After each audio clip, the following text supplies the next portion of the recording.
Nuestro mensaje sigue siendo actual. Dios quiere hablarte a través de nuevas imágenes, nuevas producciones, a través de tu televisión. Ojalá escuches hoy su voz. Canal Católico 57. Dios quiere hablarte.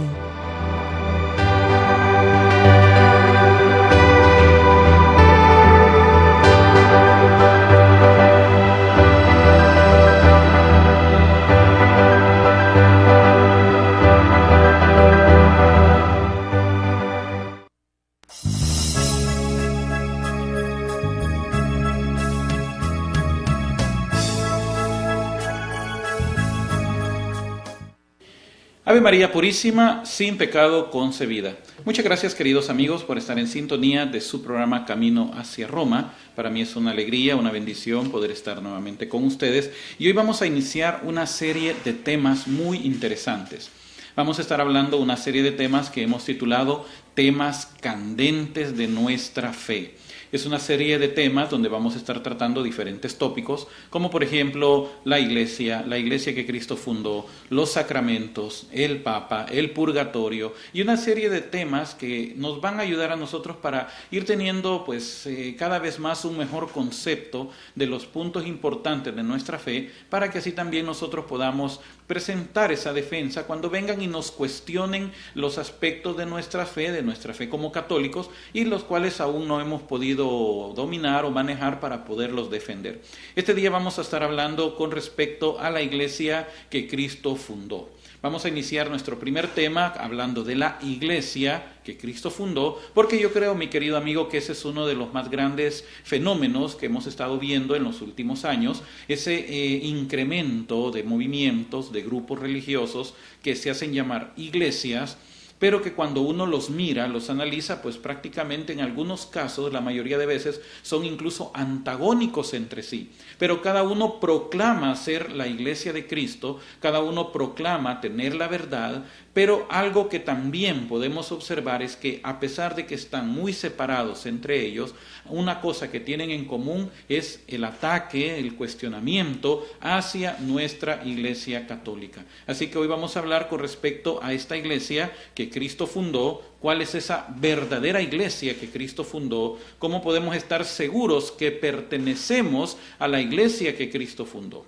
Uno de los primeros temas o una de las primeras cosas que se habla cuando uno está fuera de la Iglesia Católica, y yo quiero que usted me entienda porque yo hablo también en base a la experiencia que yo tuve de 20 años fuera de la Iglesia Católica, miembro de una denominación pentecostal, donde incluso fui pastor, fui profesor de teología.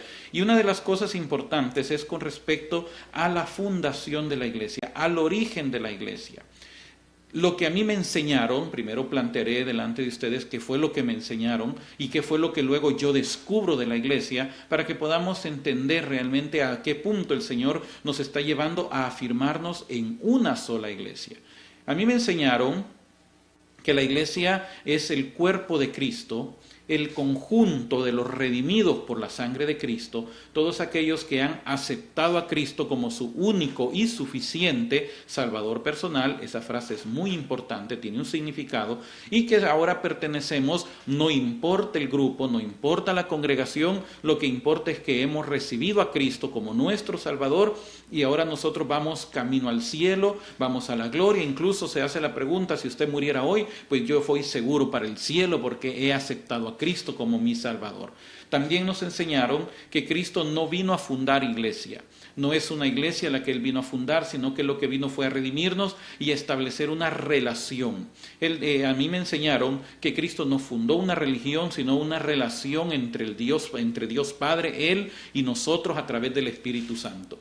Pero cuando nosotros estudiamos la historia, estoy hablando cuando yo todavía no era católico, en mi tiempo de protestantismo, a nosotros nos dieron unas versiones de la historia de la iglesia muy interesantes. Nos dijeron que Cristo funda una iglesia, si lo queremos llamar así, porque la palabra iglesia es una palabra griega que significa o que se dice eclesía. o sea, asamblea, reunión de los que han sido llamados para pertenecer a esa asamblea. Entonces Cristo funda, por así decirlo, esta asamblea, esta reunión que se empieza a expandir la iglesia, pero que cuando termina el tiempo apostólico, después del año 100, la iglesia empieza a caer en un estado de apostasía. Surgen las diferentes herejías en el transcurso de los siguientes 100, 200 años de la iglesia, hasta que viene una persona muy particular llamado Constantino, fundador, de acuerdo a lo que nos enseñaron a nosotros, de la Iglesia Católica Romana. Él era un emperador romano que se convierte al cristianismo y en el año 313 él funda la Iglesia Católica, proclamándose como el sumo pontífice de la Iglesia Católica, como el primer papa. Entonces a nosotros nos enseñaron que a partir de ahí el cristianismo se corrompió. Entra la corrupción, entra la herejía, entra la apostasía, una palabra bien interesante. Apostasía quiere decir apartarse de la verdad, y el cristianismo se contamina. Se vende al paganismo por intereses políticos, y así es como surge la Iglesia Católica. La Iglesia Católica se vuelve después una institución satánica, una institución corrupta, una institución gobernada por el mismo Satanás, con elementos paganos como por ejemplo dioses babilónicos, uno de ellos específicamente llamado Semiramis, que lo convierten en María y le dan el culto de adoración a María, y una serie de situaciones que ya hemos tratado en otros programas, hasta que se da allá por 1500, en ese siglo del 1500, la Reforma Protestante, donde surge ya alguien que se enfrentó al poder religioso, y ahí comienza una renovación de la iglesia que se fue dando paulatinamente hasta que surge un nuevo Pentecostés a principios del siglo XX, y de ahí surgen los movimientos que se hacen llamar a sí mismos pentecostales. Pero lo interesante del caso es que se presenta esa historia dando a entender que el cristianismo en el año 313 se corrompe, se llena de apostasía. Entonces ahí donde surge después, imagínense, 1500 años después, 1000 años después, surge prácticamente este movimiento nuevo que viene a reformar, entre comillas, el cristianismo. Pero cuando nosotros leemos la historia y nos damos cuenta de algunos elementos, nos damos cuenta que no toda la información que se nos brindó fue una información fidedigna, una información correcta. Por eso es que cuando yo comienzo mi caminar que me lleva a la Iglesia Católica, yo comienzo a estudiar. Hubo algo que a mí me dijeron en mi época de estudiante, cuando yo estudiaba teología, y me dijeron de que yo procurara en lo mínimo leer libros que no fueran de nuestra denominación o del ambiente protestante en el que yo me movía, porque la mayoría de esos libros estaban de alguna manera amañados por la Iglesia Católica. Yo recuerdo que una vez le comenté a uno de mis profesores con respecto a un libro de historia universal, en donde yo había encontrado algunas cuestiones que me habían dejado a mí en qué pensar con respecto a la Iglesia Católica, y yo se lo presenté. Y la respuesta de él fue que no debería de estar leyendo ni enciclopedia de historia, ni libros de historia seculares, porque esos libros han sido claramente influenciados por la Iglesia Católica para su conveniencia. Entonces, pues por 20 años yo creí todo lo que se nos enseñó con respecto a la historia de la Iglesia. Pero uno de los puntos importantes era que se nos enseñó que Jesús sí fundó una iglesia, por así decirlo, pero no fue la Iglesia Católica. A nosotros nos dijeron que Jesús realmente fundó pues un cristianismo, un estilo de vida, una manera de vivir que no importa la iglesia donde tú vayas mientras tú estés detrás de la predicación verdadera del Evangelio.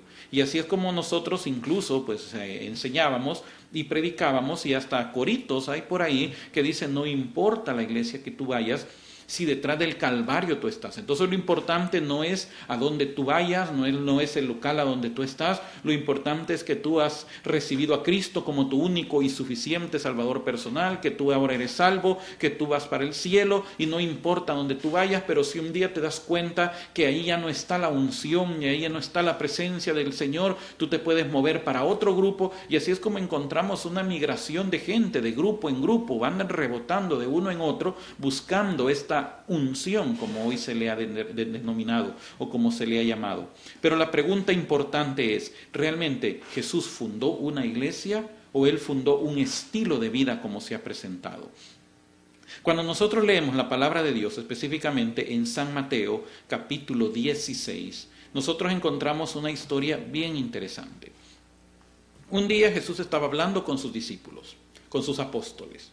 Hay que entender una cosa bien interesante. A veces yo hago la pregunta cuando tengo la oportunidad de estar en comunidades, yo les hago la pregunta cuando salen estos temas, ¿cuántos discípulos tenía Jesús? Pues mucha gente dice, tenía 12, pero realmente la pregunta es, ¿cuántos discípulos? Discípulos son los aprendices, los que lo seguían. Él tenía miles de seguidores, él tenía miles de discípulos. La palabra de Dios es bien clara cuando dice que de esos discípulos él escogió a 12 para que estuvieran con él y los llamó apóstoles. Entonces un día estaba con estos 12 y Jesús les hizo una pregunta muy sencilla. ¿Quién dice la gente que soy yo? Entonces comenzaron a decirle, pues unos dicen que tú eres Elías, otros dicen que tú eres Jeremías, otros dicen que tú eres alguno de los profetas, hasta que Jesús ya fue un poco más puntual a la pregunta. ¿Y ustedes quién dicen que soy yo? Entonces se levanta uno de ellos. Y lo interesante del caso es que quien se levanta es Pedro. Y Pedro le da una declaración. Pedro dice una declaración muy contundente. Le dice, tú eres el Hijo del Dios bendito.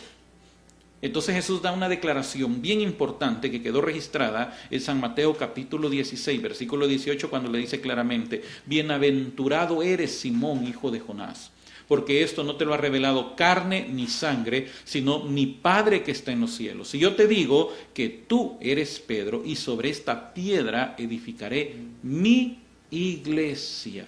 Y esta es una declaración muy seria, muy contundente de Jesús. Se lo está diciendo a Pedro.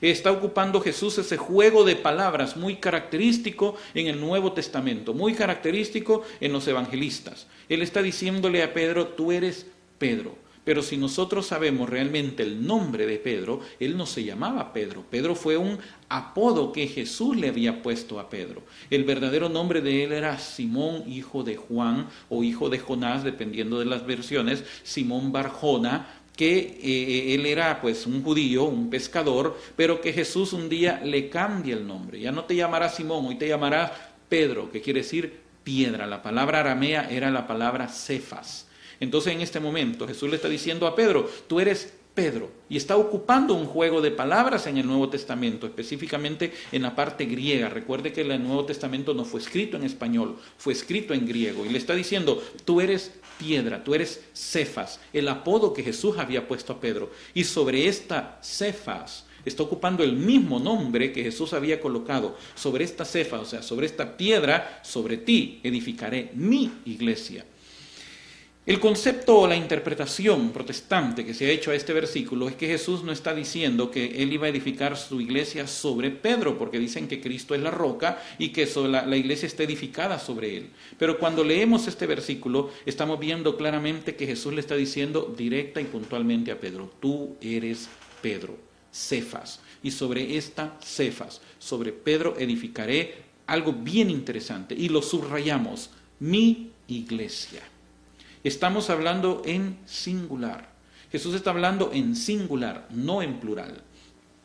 Desde ese primer momento nosotros estamos dándonos cuenta que Cristo fundó una sola iglesia. Porque cualquiera puede venir y preguntarse, ¿cuántas iglesias fundó Cristo? Y la palabra no nos está hablando de iglesias. Jesús está hablando de iglesia, mi iglesia. Una sola iglesia. Entonces encontramos que nosotros vemos en la palabra de Dios que Cristo funda esa iglesia, la funda sobre Pedro, y de ninguna manera Jesús está diciendo edificaré mis iglesias. Ahora nosotros tenemos que venir a hacer un estudio histórico del desarrollo de la iglesia. Cuando Jesús da esta declaración, le está diciendo a Pedro, sobre esta piedra edificaré mi iglesia. Estamos hablando en futuro. Jesús no estaba fundando la iglesia todavía. Recuerde que tenía que ocurrir muchos eventos todavía antes de que se iniciara lo que nosotros conocemos como iglesia. La iglesia, de acuerdo a lo que se ha enseñado siempre, el día de su fundación, el día de su manifestación oficial, fue mucho tiempo después, unos cuantos años después, específicamente en el día de Pentecostés. Ahí comienza propiamente lo que Cristo fundó, lo que Cristo estableció como iglesia. Pero a todo esto recuerde que Jesús ya había muerto ya había resucitado, ya había ascendido a los cielos, estaba ya en la derecha del Padre, manda entonces la promesa del Padre, como él lo había explicado en el Evangelio según San Juan, que es el Espíritu que marca la iglesia. Ahora, la pregunta es bien interesante, mi querido amigo. ¿Por qué nosotros llamamos a la iglesia católica? Porque si vamos a hablar cuál es la iglesia que Cristo fundó, ¿cuál es la iglesia verdadera? Porque muchos se han arrogado el derecho de decir que son la iglesia verdadera. Pero cuando nosotros venimos y tratamos de entender cuál es esa iglesia verdadera, esa iglesia que Cristo fundó, nosotros con toda propiedad, con toda autoridad, como católicos, podemos decir con toda seguridad, la iglesia católica es la iglesia que nuestro Señor Jesucristo fundó. ¿Por qué? Porque el mismo nombre católico nos habla de la naturaleza de la iglesia que Cristo fundó. La palabra católico, mi querido amigo, quiere decir universal. La iglesia católica, o la palabra católica, nos está denotando que es para todo el mundo. Cuando comienza la iglesia, en el momento mismo de Pentecostés, nos encontramos un detalle muy importante. Leemos en la palabra de Dios que dice en el libro de los Hechos, capítulo 2, que el Espíritu Santo se derramó sobre cada uno de los que estaban reunidos en un lugar que le llamaba pues el cenáculo o el aposento alto, cuando de repente estaban todos unánimes en oración, cuando de repente se oyó un ruido como de un viento recio. Ya hemos explicado, si mal no me equivoco, que no se escuchó un viento, no fue un viento el que entró. Lo que se oyó fue un ruido como de un viento recio que llenó el lugar donde estaban reunidos. Se posaron sobre cada uno de ellos lenguas de fuego, pero esas no son idiomas, sino que si usted se ha fijado en los cuadros de Pentecostés, usted se va fijado que en los cuadros que han pintado está la Virgen, están los apóstoles y sobre ellos una llamita de fuego. Esa llamita se le llama una lengua de fuego. Se posó sobre ellos, cada uno de ellos una llamita de fuego, y luego dice que empezaron a hablar en otros idiomas según el Espíritu les daba que hablasen. Y se encontraban en ese lugar, en Jerusalén, cuando se da este evento, gente de muchas naciones, de muchos lugares, que cuando oyen el estruendo, oyen el ruido, oyen lo que estaba pasando y empiezan a oír a esta gente proclamar en voz alta las maravillas del Evangelio, las maravillas de Dios, esta gente corre a ver qué es lo que está ocurriendo y encuentran que este grupo de personas, este grupo de judíos que ahora eran cristianos, seguidores de Cristo, estaban hablando cada uno en idiomas que no habían aprendido, que no habían conocido, y como se da en el contexto de la fiesta de Pentecostés, que es una fiesta judía, la fiesta de las cosechas, entonces en ese lugar, en Jerusalén, se habían dado cita pues judíos de todas las naciones, y estos judíos de todas las naciones, cada uno empieza a escuchar en su propia lengua. Y San Lucas, que escribe el libro de los Hechos, da una lista de las naciones. Dice que habían partos, medos, elamitas, de Ptolemaida, los que vivían en Mesopotamia, los demás allá del río, pero cada uno de ellos dice que les oía hablar en su propio idioma las maravillas de Dios, y se sorprendieron. Aquí, mis queridos amigos, estamos viendo ya el inicio de la iglesia como católica. Recuerde que dijimos que católico quiere decir universal, para todos. Entonces estamos encontrando que ahora la iglesia está manifestándosele a todas las naciones que estaban representadas en ese momento. Y ahí es donde comienza la iglesia en sí como católica. Pentecostés, mis queridos amigos, nos habla de la catolicidad de la iglesia para todas las naciones. Cada uno les oyó hablar en su propio idioma las maravillas de Dios. Fue el inicio, fue el preámbulo de lo que iba a ocurrir en el transcurso de los siglos, en la expansión del Evangelio en todas las naciones y en todas las regiones geográficas, tanto del mundo conocido en ese momento como después el Nuevo Mundo, como vinieron después aquí a América. Pero ¿qué es lo que está ocurriendo en este momento? La iglesia nace desde el primer momento como católica. Pero cuando se empieza a expandir, tenemos que entender que la iglesia había nacido de judíos. Entonces el problema era que como había nacido de judíos, pensaban que la iglesia era solamente para judíos. Por eso es que el cristianismo al principio fue considerado como una secta más de los judíos. Pero aquí se comienzan a dar después, en el transcurso del libro de los Hechos, ciertos eventos que van marcando que la iglesia no era una iglesia de judíos para judíos, sino que la iglesia era una iglesia que había nacido de los judíos para todas las naciones, como tuvo que haber sido en el Antiguo Testamento. Entonces, ¿qué es lo que ocurre?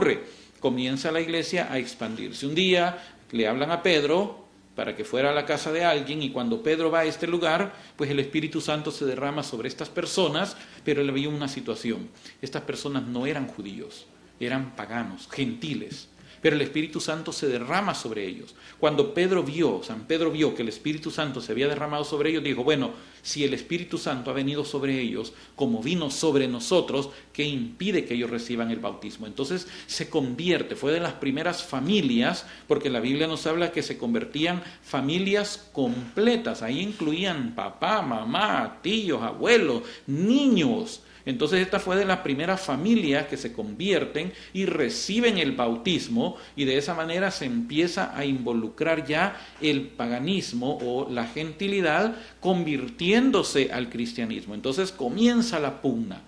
Los judíos empiezan a decir, ellos no pueden salvarse si no se les hace el rito de la circuncisión. Ellos tienen que hacerse primero judíos para después hacerse cristianos. Y ahí es donde encontramos después, con la predicación de San Pablo, que San Pablo fue llamado el apóstol de los gentiles, porque como él mismo dice, a Pedro se le asignó predicarle el evangelio a los judíos, y a mí se me asignó predicarle el evangelio a los gentiles. Entonces se expande el mensaje del evangelio, y luego ahí donde se da en ese contexto uno de los primeros, o mejor dicho, el primer concilio de la iglesia.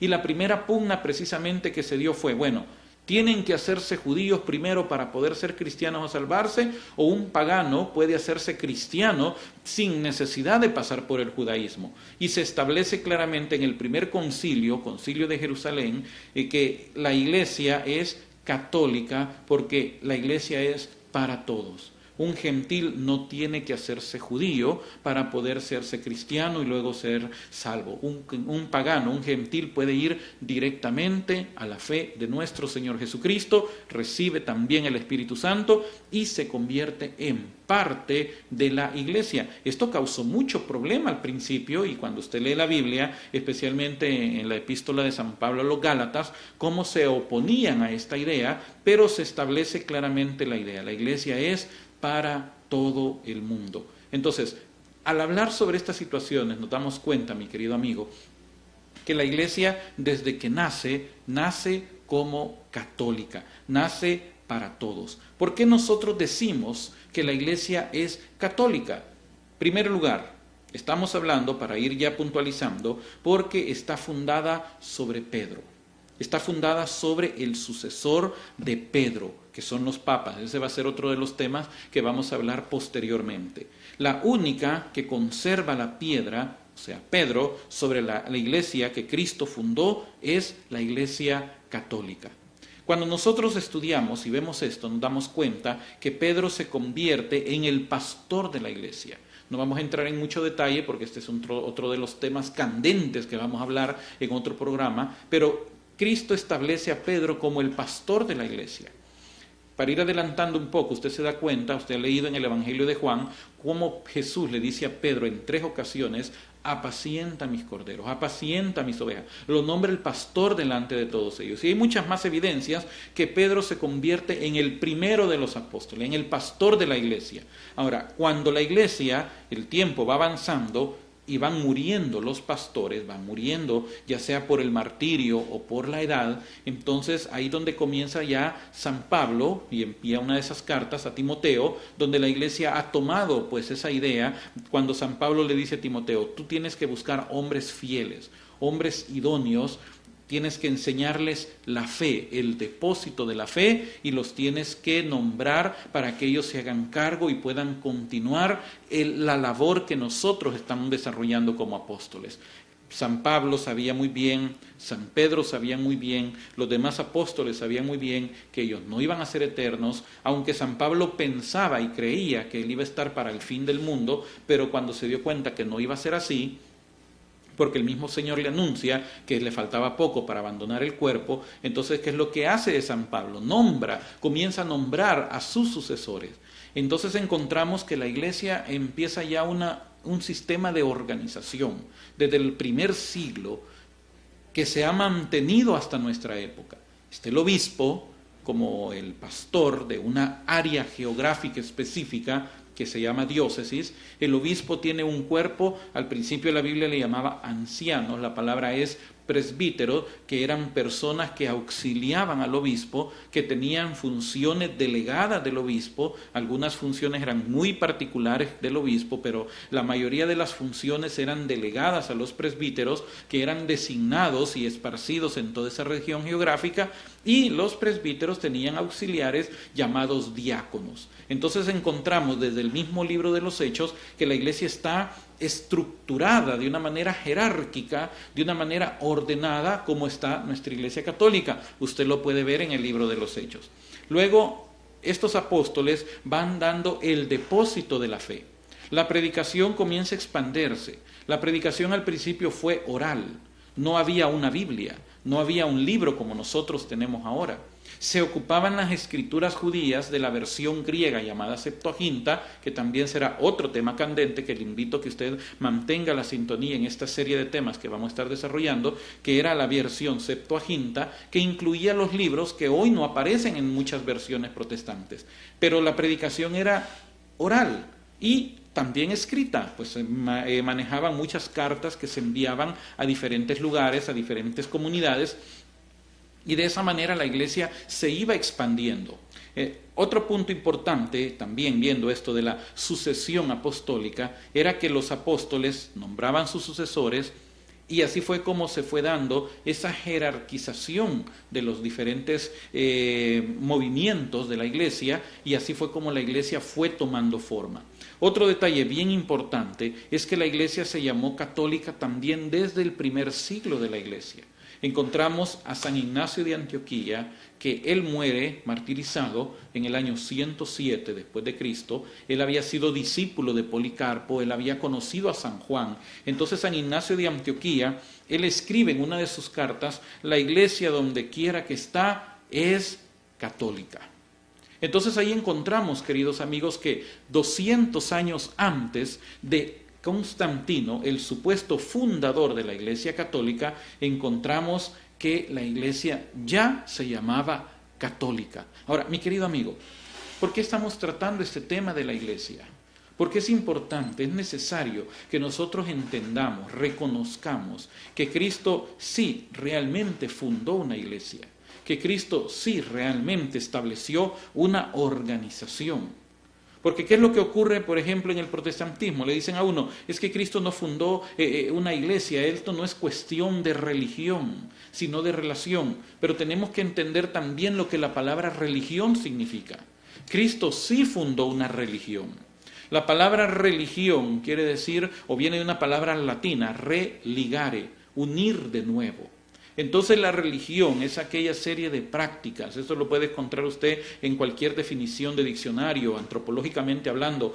La religión es una serie, es un conjunto de prácticas, de normas, de ritos, que lo que se busca es establecer una comunión o aplacar a un ser superior, a una divinidad que está enojada con uno. Cuando nosotros vemos el judaísmo, lo vemos como una religión. ¿Por qué es una religión? Primero, porque es un conjunto de normas, de prácticas, de ritos.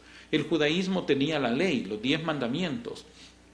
Tenía una serie de normas, de conducta, de cómo tenía que comportarse. Tenía una serie de ritos, cómo tenían que ofrecer los sacrificios, qué tipo de sacrificios se podían, qué tipo de sacrificios no se podían. Entonces todo esto, mi querido amigo, iba formando una estructura de una religión. Pero cuando viene Cristo, aparece Cristo, Él también establece un cristianismo que es una religión, porque también el cristianismo tiene una serie de normas, de conducta, de lineamientos, cómo nosotros los cristianos debemos comportarnos, qué podemos, qué no debemos hacer. También hay una serie de ritos que nosotros celebramos, que son los sacramentos. Está el bautismo, está la Eucaristía. Entonces estamos conformados por una serie de ritos para tener esa paz con Dios. Esa paz que la Iglesia, la Sagrada Escritura, le ha llamado el estado de gracia, estar en gracia con Dios. Entonces nos damos cuenta, mi querido amigo, que la iglesia es muy importante para poder tener claro qué fue lo que Cristo hizo y qué fue lo que Cristo Cristo estableció.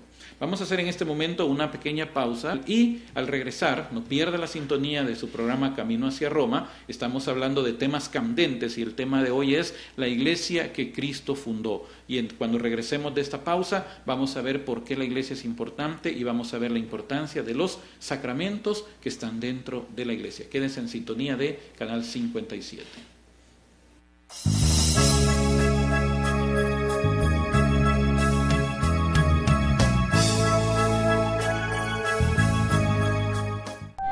Nuestra familia está formada por muchas razas, jóvenes y viejos, ricos y pobres, hombres y mujeres, pecadores y santos. Nuestra familia se ha extendido a través del mundo por siglos. Con la gracia de Dios comenzamos hospitales, establecimos orfanatos y ayudamos a los pobres. Somos la organización caritativa más grande del mundo. Educamos más niños que cualquier otra institución académica o religiosa. Desarrollamos el método científico y fundamos el sistema universitario. Defendemos la dignidad de la vida humana, el matrimonio y la familia. Ciudades llevan los nombres de nuestros venerados santos que navegaron un camino sagrado ante nosotros. Guiados por el Espíritu Santo, compilamos la Biblia. Somos transformados por la Sagrada Escritura y la tradición que nos han guiado por 2000 años. Somos la Iglesia Católica. Con más de 1 billón en nuestra familia, compartiendo los sacramentos y la plenitud de la fe cristiana. Por siglos hemos rezado por ti y por el mundo, cada vez que celebramos la Santa Misa. Jesús mismo sentó las bases de nuestra fe cuando le dijo a Pedro: Tú eres Pedro y sobre esta roca edificaré mi iglesia. Por más de 2000 años, los sucesores de Pedro han guiado a la Iglesia Católica con amor y verdad. Y en este mundo lleno de caos, problemas y dolor, es reconfortante saber que algunas cosas permanecen consistentes, verdaderas y fuertes. Nuestra fe católica y el amor eterno que Dios tiene por toda la creación. Si has estado alejado de la Iglesia Católica, te invitamos a que nos visites nuevamente. Nuestra familia es una en Cristo Jesús, nuestro Señor y Salvador. Somos católicos. Bienvenido a casa. Nuestro mensaje sigue siendo actual. Dios quiere hablarte a través de nuevas imágenes, nuevas producciones, a través de tu televisión. Ojalá escuches hoy su voz. Canal Católico 57. Dios quiere hablarte.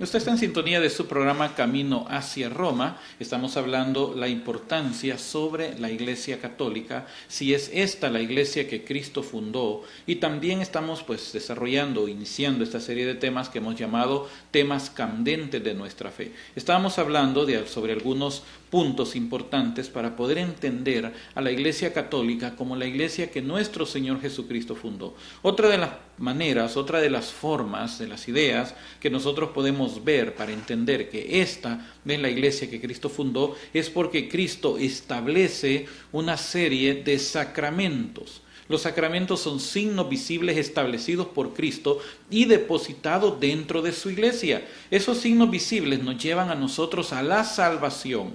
Este es otro de los problemas que se encuentra en el protestantismo cuando se ha venido a limitar la salvación solamente en el hecho de levantar la mano, hacer una oración y creer que con eso ya estuvo la salvación. Pero no, hay una serie de situaciones, hay una serie de sacramentos instituidos por Cristo mismo y depositados en la iglesia. Cualquiera puede decir, bueno, pero es que en la Biblia no habla de sacramento, no aparece la palabra sacramento. El sacramento quiere decir algo sagrado, signos sagrados que están dentro de la fe de la iglesia. Entonces puede decir, sí, pero los sacramentos no están en la Biblia. Mi querido amigo, sí están en la Biblia y no necesita usted ser un teólogo erudito para darse cuenta que los sacramentos sí están en la Biblia. Primer sacramento que Cristo depositó dentro de su iglesia es el bautismo, es el primero de los sacramentos, es la puerta que nos abre el acceso a los demás sacramentos. Con el bautismo nos convertimos en hijos de Dios, recibimos el sello del Espíritu Santo.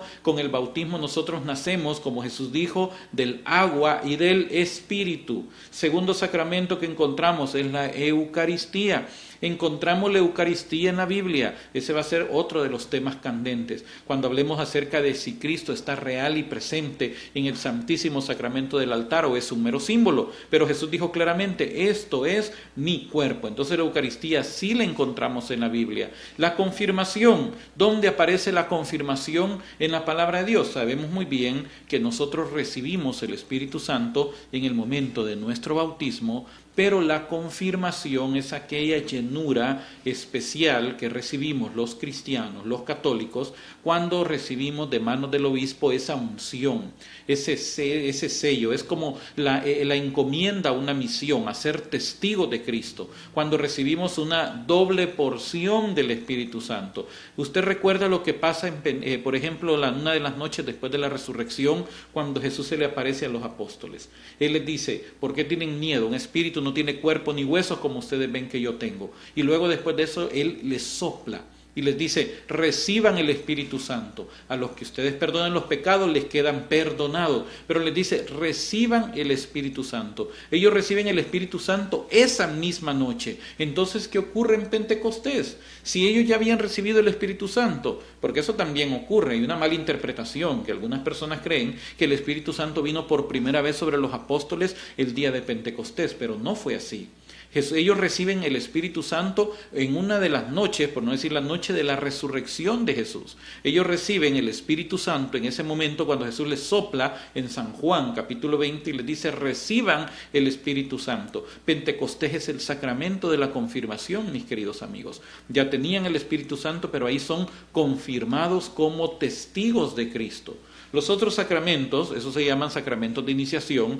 Luego están los sacramentos de servicio a la comunidad, que son el matrimonio. Encontramos claramente en la palabra de Dios que el hombre dejará padre y madre, no es bueno que el hombre esté solo, y habla Jesús incluso en las bodas de Caná. Él está presente en ese momento, hace un milagro, su primer milagro en el contexto de un matrimonio. Entonces encontramos el sacramento del matrimonio dentro de la Biblia, pero también habla la Biblia sobre el sacramento del orden ministerial, del orden sacerdotal, cuando claramente se habla de estos hombres idóneos, fieles, que vayan y que comuniquen la fe a otros, y a los cuales se les dé el depósito de la fe. Será otro de los temas candentes, especialmente aquella parte famosa del celibato. Pero también encontramos los dos sacramentos que son llamados sacramentos de la curación, que son el sacramento de la reconciliación, que es cuando nosotros vamos donde el sacerdote, confesamos nuestros pecados y recibimos la absolución, tema que también será tratado con amplitud más adelante. Y encontramos el sacramento de la unción de los enfermos, que es cuando el sacerdote nos administra a los que están moribundos, a los que van a entrar en alguna enfermedad, ese sacramento, preparándolos de acuerdo a lo que dice Santiago. Si alguien está enfermo, que llame a los presbíteros, que lo unjan con aceite, y el que ha pecado, pues se le perdonarán los pecados. Igual que el sacramento de la reconciliación. Juan 20 dice, a los que ustedes perdonen los pecados les quedarán perdonados. El que confiesa su pecado y se aparta alcanza misericordia, dice también Proverbios 13. Entonces sí, en 28:13, perdón. Entonces sí encontramos los sacramentos en la Biblia, y estos sacramentos han sido dados a la iglesia para que los administre. Ahora, ¿cuál es el problema que nosotros vemos y que encontramos ya cuando vamos viendo la realidad de lo que podríamos llamar, entre comillas, cristianismo? ¿Por qué entonces hay tantas iglesias? Una pregunta importante que podríamos hacernos es si realmente Jesús dio autoridad para que cualquiera fundara su propia iglesia, su propia congregación, o Cristo establece una sola iglesia donde nosotros debemos pertenecer. Al leer la palabra de Dios, al darnos cuenta de lo que Jesús hizo, Él no autorizó a nadie a fundar su propia congregación. Nadie está autorizado para fundar su propia agrupación bajo su propio nombre. Cristo fundó una sola iglesia y por eso es que nosotros debemos de pertenecer a esa iglesia.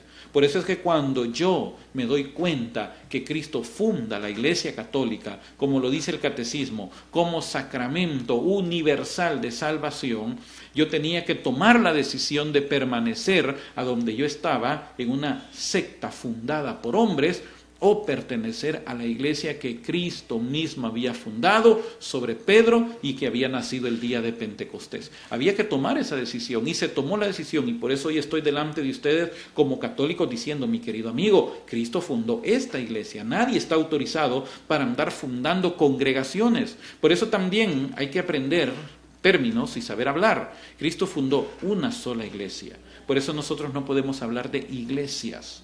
Es muy atrevido venir y ponerse el nombre de iglesia tal, o decir voy a la iglesia de fulano, voy a ir a la iglesia tal, cuando Cristo solamente fundó una iglesia. Las demás son congregaciones. Y congregaciones que se han dado producto de las divisiones que se han dado dentro de la Iglesia Católica. Ahora, ¿por qué se dan estas divisiones dentro de la iglesia? Jesús dijo algo bien interesante. Jesús dijo: yo estaré con todos ustedes, Mateo 28:20. Yo estaré con todos ustedes todos los días hasta el fin del mundo. Jesús le dijo a Pedro: y las puertas del infierno no prevalecerán contra la iglesia. Entonces aquí encontramos una de las promesas de Jesús. Primera, Cristo está presente, está dentro de la iglesia. Segundo, las puertas del infierno nunca prevalecerán contra la iglesia, porque veamos algo bien importante. ¿Cuántos siglos tiene nuestra iglesia católica? ¿Cuántos siglos se ha mantenido la iglesia católica? ¿Y cuántos todavía tiempo más le resta a la iglesia católica? Y la iglesia católica sigue siendo una sola iglesia. ¿Qué es lo que ha ocurrido? ¿Por qué entonces ahora hay tantos grupos que se hacen llamar a sí mismo iglesias? Esos han sido fundados, mi querido amigo, por la soberbia de personas, de hombres, como la misma palabra de Dios lo dice, hombres perversos, que no se someten a la autoridad de Dios, que no se sometieron a lo establecido por Dios, que se rebelaron contra lo establecido por Dios, contra la iglesia fundada por Cristo, y crearon sus propias iglesias. Orígenes, uno de los padres de la iglesia, dijo algo muy interesante: donde hay pecados, ahí hay desunión, cismas, herejías, discusiones, pero donde hay virtud, ahí hay unión. De donde resultaba que todos los creyentes tenían un solo corazón y una sola alma. ¿Qué es lo que ha pasado? ¿Por qué hoy hay tantas divisiones? Precisamente, mi querido amigo, por el pecado de soberbia de los hombres que se han rebelado contra lo establecido por Dios. Han tomado la rebelión, se han separado de la iglesia, y así es como han surgido todos estos movimientos que cada uno interpreta la Biblia a su manera, porque también se han perdido de la correcta interpretación de la Biblia que fue dada por la iglesia católica. Entonces han perdido la fuente de vida, se han desconectado de la fuente de donde fluye el Espíritu Santo, que es a través de la iglesia, para la correcta interpretación de la Biblia. Por eso es que unos hablan de una cosa, otros hablan de otra, unos creen aquí, otros interpretan por allá. Por eso es importante permanecer en esta iglesia, porque aquí tenemos la seguridad que el Espíritu mismo, el Espíritu Santo prometido, se ha quedado en esta iglesia para guiarnos a toda la verdad. ¿Qué es lo que dice la palabra de Dios con respecto a las divisiones? Romanos 16:7, dice San Pablo: les ruego, hermanos, que se guarden de los que suscitan divisiones y escándalos contra la doctrina que han aprendido. Apártense de ellos. Jesús nunca quiso las divisiones en la iglesia. Jesús habló en San Juan capítulo 17, versículo 21, para que todos sean uno, como tú, Padre, en mí y yo en ti, para que sean uno, para que el mundo crea que tú me has enviado, para que sean perfectos en unidad. Jesús habló claramente de una unidad, habló de ser una sola iglesia. También San Pablo habla y dice: pues del mismo modo que el cuerpo es uno, aunque tiene muchos miembros, todos los miembros del cuerpo, no obstante su pluralidad, no forman más que un solo cuerpo. Así también Cristo, porque en un solo espíritu hemos sido todos bautizados, un solo espíritu, para no formar más que un cuerpo, judíos y griegos, esclavos y libres, y todos hemos bebido de un solo espíritu. Lo escribe San Pablo en su primera carta a los Corintios, capítulo 12, versículo 12 y siguientes. Nosotros pertenecemos a un solo cuerpo. Cristo establece la iglesia como su cuerpo. San Pablo habló claramente que la iglesia es la plenitud de aquel que todo lo llena en todo. San Pablo dijo claramente que el fundamento de la verdad es la iglesia. Cristo mismo creó y estableció la iglesia para ser el fundamento de la verdad. No la Biblia como muchos creen, sino la iglesia misma. Ahora, ¿qué debemos hacer entonces nosotros como católicos? Mi querido amigo, ya es tiempo que seamos serios como católicos y estar firmes en una sola iglesia, la iglesia que Cristo fundó. A mí me da mucha tristeza, y se lo digo con todo mi corazón, como he encontrado muchos católicos en muchos lugares que no miran televisión católica, no miran Canal 57, no escuchan las radios católicas, no escuchan, no participan, sino que ellos están viendo programaciones de otro tipo de pensamiento, de otras sectas que están contaminando el corazón. Por eso yo he encontrado católicos que da tristeza decirlo, pero ya no creen en el sacramento de la confesión. Ya creen que la Eucaristía pues es un mero símbolo. Incluso, mis queridos amigos, yo he tenido la oportunidad de estar monitoreando algunos programas de televisión, y el enemigo está siendo tan astuto como cierto pastor acá en San Salvador, que él está, pues que tiene una congregación muy grande acá, pues en una de las zonas populares de nuestro gran San Salvador, y él está ahora diciendo que él puede consagrar el cuerpo de Cristo. Fíjese qué tremendo, hasta qué nivel hemos llegado, que algunos pastores, con tal de atraer la mayor cantidad de católicos ingenuos, de católicos ignorantes, está diciendo que él puede consagrar el cuerpo de Cristo, y pone una mesa con un cáliz y con un pedazo de pan, y está haciendo pues la pantomima que está consagrando el cuerpo de Cristo, cuando él no tiene ni la autoridad ni la autorización para hacerlo. Entonces esto es parte, mi querido amigo, de lo que el enemigo está haciendo para sacarnos de una verdad. Cristo establece la iglesia. Cristo establece nuestra iglesia católica como sacramento de salvación. ¿Qué tenemos entonces nosotros que hacer con aquellas personas que proponen que nos salgamos de la iglesia católica? ¿Qué tenemos que hacer? Vamos a tener muchos amigos, parientes, incluso, que nos están invitando que los acompañemos, que vayamos con ellos a sus congregaciones. Error grande que cometen muchos jóvenes también, que se enamoran de personas que no comparten la fe y luego dicen, no, en la mañana pues acompáñame a misa y en la tarde yo te acompaño a tu culto. No, mi querido amigo, no podemos estar jugando con dos cuestiones. Tenemos que ser muy serios y firmes en la iglesia que Cristo fundó. San Pablo lo dice claramente a Tito en capítulo 3, versículo 10. En la epístola a Tito, capítulo 3, versículo 10. Al sectario, al que causa división, después de una y otra amonestación, rehúyele. San Pablo lo dice claramente, rehúyele. Tenemos que rehuir, tenemos que huir, tenemos que apartarnos de estas personas que están queriendo causar esa división en nosotros. No tenemos que ser copartícipe de ello. Al contrario, San Pablo dice en 1 Timoteo 3:15 que debemos de mantenernos fieles en la iglesia, que es la iglesia de Dios vivo, columna y fundamento de la verdad.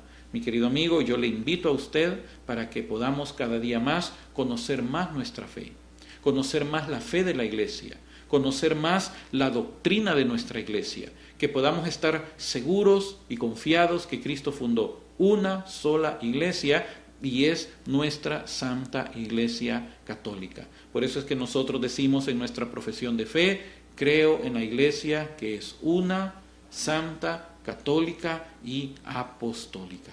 Muchas gracias, queridos amigos, por haber estado en sintonía de su programa Camino hacia Roma, y con la ayuda del Señor vamos a continuar con esta serie de temas que hemos llamado temas candentes de la fe, para que podamos conocer estos detalles y así poder tener un mayor conocimiento de la palabra de Dios. Si usted quiere hacer alguna pregunta o comentario, puede escribirnos al correo electrónico que aparece en su pantalla y con gusto vamos a darle respuesta a su correo y también en un futuro programa. Alabado sea Jesucristo, con María por siempre sea alabado.